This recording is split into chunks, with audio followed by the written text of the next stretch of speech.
Hey guys and welcome back. तो आज के हम लोग अपने नेक्स्ट जेएस वीडियो के अंदर लेआउट को समझने वाले हैं। तो बेसिकली ये लेआउट क्या होता है, चलिए इसके बारे में हम लोग थोड़ा सा पढ़ते हैं। तो देखो यहाँ पे लिखा हुआ है, a layout is a design pattern use to maintain consistency across different pages of a web application. It allow you to define a common structure for your pages so you don't have to repeat the same markup और styling across every page. इसका मतलब क्या है? इसका मतलब ये है कि लेट्स सपोज दैट कि हम लोग का जो वेबसाइट है, उस वेबसाइट के अंदर हम लोग के पास मल्टीपल पेजेस होते हैं, ठीक। और हम लोग के हर एक वेबसाइट के अंदर नैव बार होता है। बट अगर आप ध्यान से देखो तो हम लोग का एक नैव बार हम लोग के सारे पेजेस के अंदर दिखाई देता है। तो हम लोग उस नैव बार को अपने लेआउट के अंदर क्रिएट करेंगे ताकि हम लोग एक बार एक जगह पे अपने नैव बार को क्रिएट कर दें और उसके थ्रू हम लोग का जो नैव बार है वो हम लोग के सारे पेजेस के अंदर शो होने लगे। तो बेसिकली मेन कॉन्सेप्ट लेआउट का हम लोग का यही होता है, ठीक। तो चलिए अब हम लोग क्या करते हैं, हम लोग अपने VS कोड के अंदर आकर के इसको ज़रा समझने की कोशिश करते हैं। तो इसके लिए मैं क्या करता हूँ, मैं अपना प्रीवियस प्रोजेक्ट ओपन करता हूँ जिसके अंदर ये हम लोग का केवल ऐप है। ऐप के अंदर हम लोग के पास पेज है और ये रहा हम लोग का layout.tsx। अब इस layout.tsx के अंदर अगर हम लोग अपने रिटर्न को देखें तो बेसिकली हम लोग के रिटर्न के अंदर देखो यहाँ पे एक बॉडी है। इस बॉडी के अंदर हम लोग का चिल्ड्रेन रेंडर हो रहा है। अब ये चिल्ड्रेन बेसिकली हम लोग के रन टाइम के ऊपर रेंडर होगा, यानी कि रन टाइम के ऊपर हम लोग जिस भी पेजेस के अंदर होंगे वो पेज हम लोग के यहाँ पे रेंडर होगा। अब लेट्स सपोज दैट कि अपने इस बॉडी के अंदर मैं जस्ट यहाँ पे कोई भी एक मार्कअप लिख देता हूँ। लेट्स सपोज दैट मैंने यहाँ पे एक H1 लिख दिया, दिस इज़ माई लेआउट, ठीक। ये मैंने H1 अपने लेआउट के अंदर लिखा। और अगर मैं अपने पेज को देखूँ तो पेज के अंदर बेसिकली हम लोग का होम पेज लिखा हुआ है। बेसिकली ये पेज है, ठीक। तो मैं क्या करता हूँ, मैं अपने ब्राउज़र के अंदर आता हूँ और यहाँ से देखो जैसे ही मैं अपने लोकल होस्ट :3000 पे हूँ तो हम लोग का होम पेज तो दिख रहा है बट साथ ही साथ दिस इज़ माई लेआउट दिख रहा है। अगर हम लोग यहाँ देखें तो ये होम पेज के अंदर देखो हम लोगों ने केवल अपने होम पेज लिखा हुआ है। यहाँ पे हम लोग का दिस इज़ माई लेआउट भी शो हो रहा है, यानी कि जो भी चीज़ हम लोग अपने लेआउट के अंदर लिखेंगे वो हम लोग के सारे पेजेस के अंदर दिखाई देगा। लेट्स सपोज दैट मैं यहाँ पे एक और न्यू पेज क्रिएट करता हूँ जो कि होगा हम लोग का डैशबोर्ड। अगेन इसका हम लोग पेज क्रिएट कर लेते हैं, page.tsx। और यहाँ पे मैं इसको लिख देता हूँ डैशबोर्ड, ठीक। तो देखो हम लोग अपने डैशबोर्ड वाले पेज के अंदर केवल डैशबोर्ड प्रिंट करा रहे हैं। बट अगर मैं यहाँ पे आकर के अपने डैशबोर्ड को हिट करूँ तो ये देखो हम लोग का डैशबोर्ड भी दिख रहा है और ऊपर हम लोग का दिस इज़ माई लेआउट भी शो हो रहा है, इवन दो हम लोगों ने इसको यहाँ पे नहीं लिखा हुआ है। तो ये जो हम लोग का जो लेआउट यहाँ पे क्रिएटेड है ये हम लोग का रूट लेआउट है, यानी कि इसके अंदर हम लोग जो भी चीज़ लिखेंगे वो हम लोग के सारे पेजेस के अंदर शो होगा, ठीक। अब यहाँ पे हम लोग एक काम करते हैं, हम लोग एक छोटा सा अपना नेविगेशन बार क्रिएट करके देखते हैं कि कैसे वो हम लोग का डिफरेंट डिफरेंट पेजेस के अंदर शो होगा। तो उसके लिए हम लोग क्या करने वाले हैं, बेसिकली हम लोग यहाँ पे अपने setcn UI का यूज़ करने वाले हैं। बेसिकली ये हम लोग को कंपोनेंट प्रोवाइड करता है, प्री बिल्ड UI कंपोनेंट। तो यहाँ से हम लोग गेट स्टार्टेड पे आएंगे और इंस्टॉलेशन के अंदर Next.js को सेलेक्ट करके हम लोग यहाँ से अपने इस रन दिस CLI को रन करेंगे, क्योंकि ये जो हम लोग का ऊपर वाला CLI है इसकी हेल्प से हम लोग Next.js को क्रिएट करते हैं। तो सिंपल हम लोग यहाँ पे आकर के इसको रन कर देंगे ताकि ये हम लोग का यहाँ से इंस्टॉल हो जाए। और उसके बाद यहाँ पे हम लोग को बहुत ढेर सारे कंपोनेंट मिलते हैं। लेट्स सपोज दैट कि मैं यहाँ से अगर अपने बटन को ओपन करूँ तो ये देखो हम लोग का प्री बिल्ड बटन कंपोनेंट मिल रहा है। अब इसको हम लोग यहाँ से अपने कोड को इंपोर्ट करने से पहले हम लोग को अपने इस बटन को इंस्टॉल करना होता है। तो उसके लिए ये देखो ये रहा हम लोग का CLI। तो जैसे ही मैं इसको कॉपी करके अपने कमांड के अंदर पेस्ट करूँगा तो ये कंपोनेंट हम लोग का बटन कंपोनेंट हम लोग के कंपोनेंट फोल्डर के अंदर ऐड हो जाएगा। एग्जाम्पल के लिए मैं यहाँ पे आता हूँ और अपने इस वाले बटन को जैसे ही देखो यहाँ पे ऐड करूँगा तो अब ये क्या करेगा, ये हम लोग के यहाँ पे प्रोजेक्ट के अंदर एक कंपोनेंट नाम का फोल्डर क्रिएट करेगा जिसके अंदर ये हम लोग का बटन ऐड होगा, जिसके अंदर हम लोग का बटन से रिलेटेड सारे कोड लिखे होंगे।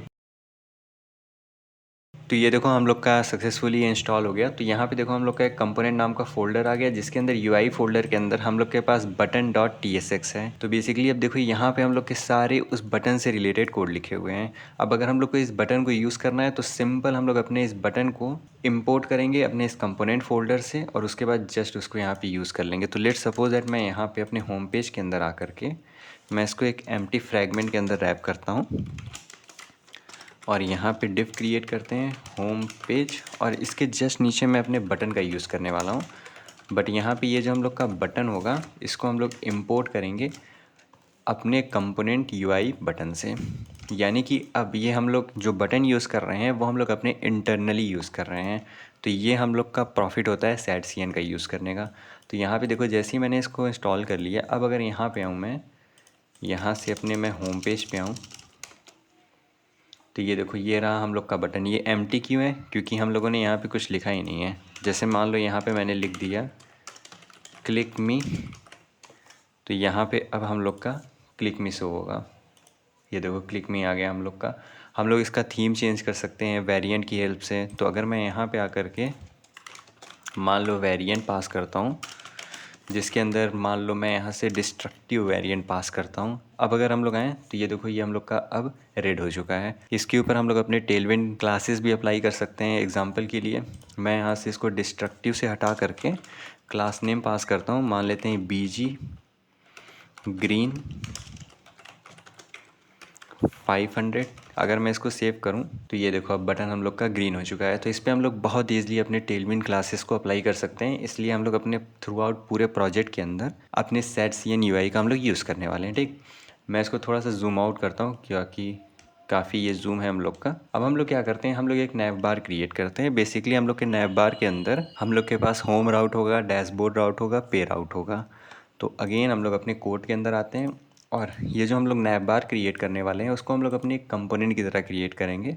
बाद में हम लोग उस कंपोनेंट को अपने इस लेआउट के अंदर ऐड कर देंगे। तो यहाँ पे मैं अपने कंपोनेंट फोल्डर के अंदर आता हूँ और एक न्यू फाइल क्रिएट करता हूँ navbar.tsx। अगेन इसमें RAFC मैं क्रिएट करता हूँ। नैव बार हम लोग का क्रिएटेड है। अब यहाँ से हम लोग क्या करते हैं, सबसे पहले मैं यहाँ पे एक डिव क्रिएट करता हूँ जिसका मैं क्लास दे देता हूँ फ्लेक्स। ठीक, और यहाँ पे अगेन हम लोग अपने उसी बटन का यूज़ करने वाले हैं जो हम लोगों ने बटन अभी अपने सेट-CN की हेल्प से जनरेट किया था। अब इस बटन के अंदर मैं यूज़ करूँगा अपने लिंक का, क्योंकि हम लोग नेविगेट करने वाले हैं अपने डिफरेंट पेजेस के अंदर। तो नेक्स्ट स्लैश लिंक वाले को मैं इंपोर्ट करता हूँ और यहाँ पे हम लोग href में पास कर देते हैं लेट्स सपोज दैट स्लैश, जो कि हम लोग के होम को रिप्रेजेंट करेगा। और उसके बाद अगेन मैं अपने इस पूरे बटन का डुप्लीकेट क्रिएट करूँगा। ये हम लोग का हो जाएगा डैशबोर्ड।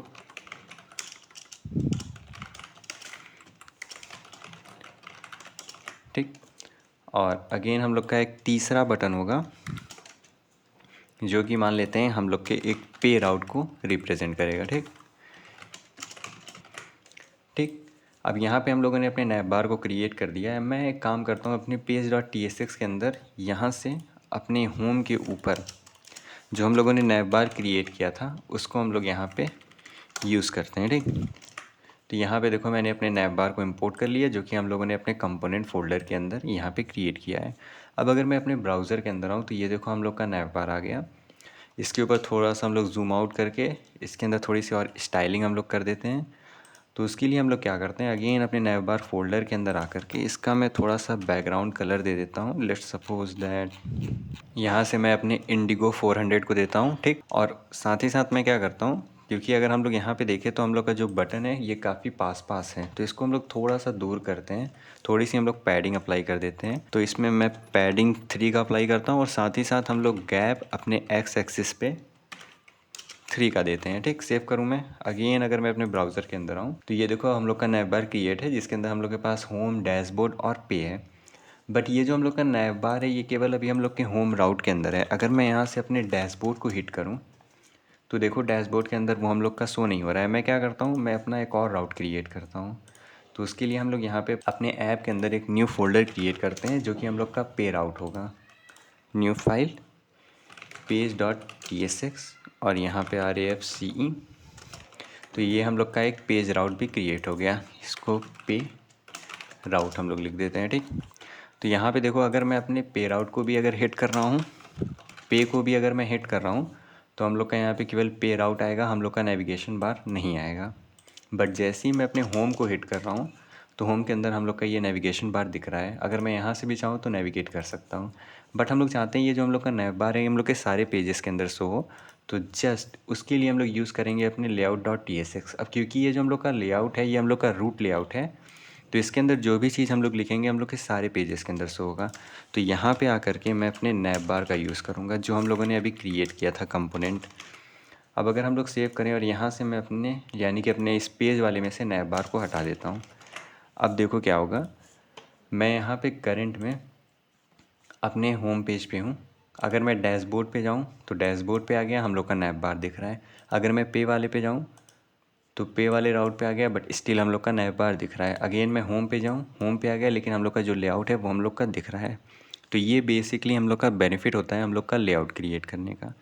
अब हम लोग अपने डिफरेंट डिफरेंट पेजेस के लिए लेआउट क्रिएट कर सकते हैं। बेसिकली उसके लिए हम लोग को यूज़ करना रहेगा अपना layout.tsx फाइल। तो लेट्स सपोज दैट कि मैं चाहता हूँ कि ये रहा हम लोग का डैशबोर्ड और ये रहा हम लोग का पेज। अब मैं पेज को अपने डैशबोर्ड फोल्डर के अंदर ही पास कर देता हूँ ताकि हम लोग अपना नेस्टेड राउट क्रिएट कर दें।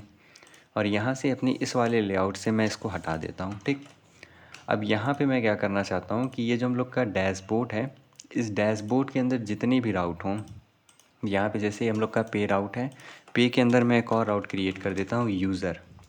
ठीक, इसके लिए न्यू फाइल page.tsx rafce, ये हम लोग का हो गया यूज़र राउट। तो हम लोगों ने यहाँ पे मल्टीपल नेस्टेड राउट यहाँ पे क्रिएट किया, जैसे 3000/डैशबोर्ड। तो हम लोग डैशबोर्ड पे आ जाएंगे। डैशबोर्ड के बाद अगर मुझे अपने पे को हिट करना है तो मैं अपने पे वाले पे आ जाऊँगा। पे के अंदर अगर मुझे अपने यूज़र के अंदर जाना है तो मैं यूज़र पे आ जाऊँगा। तो यहाँ पे देखो हम लोगों ने नेस्टेड राउट क्रिएट किया है। अब अगर हम लोग को यहाँ पे सेम अपने नैप बार का यूज़ करना है तो वो भी हम लोग कर सकते हैं। उसके लिए हम लोग को क्या करना होगा, अगेन ये जो हम लोग का डैशबोर्ड फोल्डर है, इस डैशबोर्ड फोल्डर के अंदर अगर मैं यहाँ पे layout.tsx क्रिएट करता हूँ तो ये layout.tsx हम लोग के डैशबोर्ड के अंदर जितने भी राउट होंगे उस सब के अंदर ये अप्लाई होगा। तो लेट सपोज दैट मैं यहाँ पे अगेन अपना राउट क्रिएट करने वाला हूँ। तो यहाँ पे सबसे पहले हम लोग अपना इंटरफेस क्रिएट करेंगे। इंटरफेस प्रॉप्स चिल्ड्रन और टाइप ऑफ react नोड, और इस चिल्ड्रन का यूज़ हम लोग अपने यहाँ पे यूज़ करेंगे। तो यहाँ से सबसे पहले मैं अपने चिल्ड्रन को डिस्ट्रक्चर कर देता हूँ अपने प्रॉप्स में से। ठीक, और यहाँ पे ये जो हम लोग का डिव है, अपने इस डिव के अंदर मैं लेआउट की जगह पे अपने चिल्ड्रन को रेंडर कराता हूँ। ठीक, सेव करते हैं इसको। अब यहाँ पे मैं सबसे पहले इसको एक और डिव के अंदर रैप कर देता हूँ। तो इस कोड को हम लोग कट करते हैं। यहाँ पे मैं एक और डिव क्रिएट करता हूँ और अपने डिव के अंदर मैंने इसको रैप कर दिया। अब यहाँ पे अगर मैं अपने नैप बार का यूज़ करूँ, जो नैप बार हम लोगों ने क्रिएट किया था, तो देखो अब क्या होगा। बेसिकली यहाँ पे अगर मैं आऊँ तो देखो अब हम लोग की यूज़र के अंदर नैप बार हम लोग का आ गया। ठीक, अगर मैं डैशबोर्ड को हिट कर रहा हूँ, डैशबोर्ड के अंदर भी आ रहा है। पे को हिट कर रहा हूँ तो देखो यहाँ पे हम लोग का एरर आ रहा है। एरर क्यों आ रहा है? क्योंकि यहाँ पे हम लोगों ने जो अपने कंपोनेंट के अंदर नैप बार क्रिएट किया था उसके अंदर हम लोगों ने स्लैश पे क्रिएट किया था, बट ये जो हम लोग का पे है वो हम लोग के डैशबोर्ड के अंदर आ चुका है। तो यहाँ से मैं अपने डैशबोर्ड को कॉपी करता हूँ। अब अगर मैं सेव कर गया हूँ, इसको रिफ्रेश करें तो अभी भी अगेन एरर आएगा। हम लोग अब अगर पे वाले राउट पे जाएंगे तो यहाँ पे देखो हम लोग का प्रॉपर पे वर्क कर रहा है। बट जैसे ही देखो मैं अपने होम को विज़िट कर रहा हूँ तो होम के अंदर हम लोग का नैप बार नहीं दिख रहा है। क्यों? क्योंकि ये जो हम लोग का होम है, होम हम लोग के ऐप के अंदर है और ऐप का जो हम लोग का लेआउट है उसके अंदर हम लोगों ने नैप बार का यूज़ नहीं किया हुआ है। हम लोगों ने अपने डैशबोर्ड के अंदर अपने लेआउट का यूज़ किया हुआ है। तो इस लेआउट के अंदर जितनी भी चीज़ें होंगी, हम लोग के डैशबोर्ड के अंदर जितने भी राउट होंगे उस सब के अंदर शो होगा। थोड़ा सा ये कॉम्प्लिकेटेड हो सकता है बट होपफुली आपको समझ में आ गया हो। अगर आपको कोई डाउट हो तो आप कमेंट सेक्शन के अंदर पूछ सकते हैं। तब तक के लिए चैनल को सब्सक्राइब करना ना भूलें। Thanks for watching.